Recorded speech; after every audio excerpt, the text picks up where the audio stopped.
Паралелно со препораките на премиерот Ковачевски за рационализација на буџетските пари, владата и функционерите на власт наместо да покажат пракса на штедење во услови на економска и најавена енергетска криза како и галопирачка инфлација, троши пари преку тендери според опозицијата додаваат дека власта се расфрла со парите на граѓаните.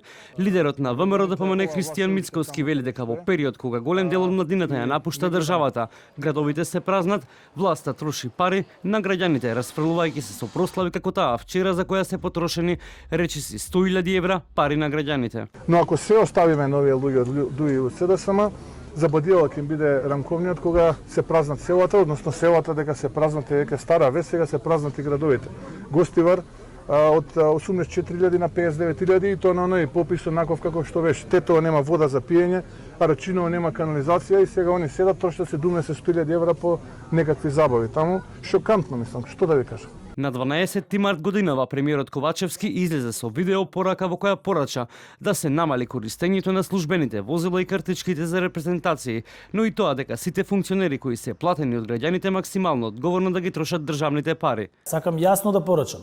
Сите функционери, сите оние кои работат и се платени од граѓаните, максимално одговорно да ги трошат државните пари. Нема да има разбирање и оправдување за ниеден функционер кој неодговорно ќе го троши буџетот со кој располага.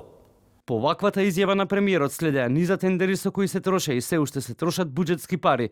48.000 евра за цвеќина, 37.000 евра на скап, кујнски прибор како и скоро 40.000 евра за апетисани, пилешко месо и ролетни, а се бараа фстаци, лешници од прва класа и останати тендери како и тие за вчерашната прослава која заврши, а граѓаните платија речиси 100.000 евра.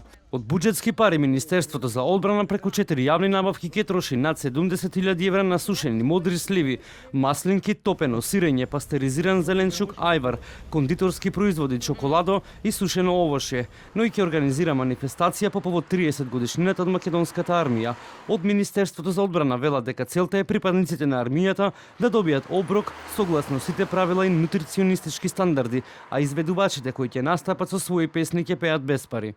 Во однос на набавката на кондиторски производи, чоколадо и сушено овошје за кои прашувате, јасно од договорот може да се види дека крајни корисници се припадниците на армијата.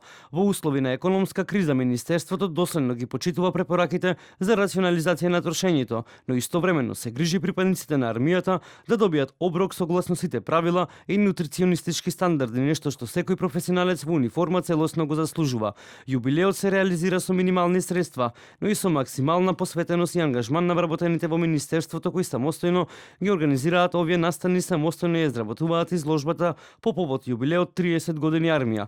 Во реализација на отворениот настан за изведувачите, кои ќе настапат со своји песни, потрошени ќе бидат 0 денари, односно тие ќе го прават тоа бесплатно.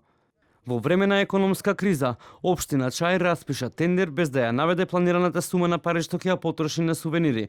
На тендерот се бараат леени фигури од Скендербек, Мајка Тереза, Саат Кула и Хасен Приштина, плакети со гравура, стаклени керамички чаши, стаклени шишиња, дрвени привезоци, изработка на дизајн, печатање на моден картон, боите да се персонализирани со златен отисок на логото на општината. Колку пари ќе бидат потрошени од парите на граѓаните во општина Чаир, градоначалникот Висар Ганијун не одговори. Од општината велат дека утре ќе одговорат.